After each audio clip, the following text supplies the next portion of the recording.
This is OTD, Cooking in the Hood. And today I'm going to teach you how to prepare your barbecue grill before you start barbecuing. The first lesson is, you see my charcoal? And you see the wood I have over here? Now on the wood, this is the homemade barbecue sauce. What you do is, you pour that homemade barbecue sauce directly up onto the wood. You see what I'm doing over there? I'm just showing y'all. You pour it right up onto the wood. You see the barbecue sauce on the wood?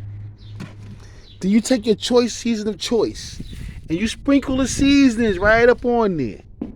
I got a little bit of some thyme, what I'm doing on here today.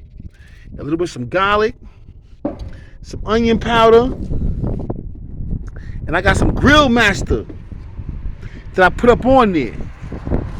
This is before you light your charcoal. You see that?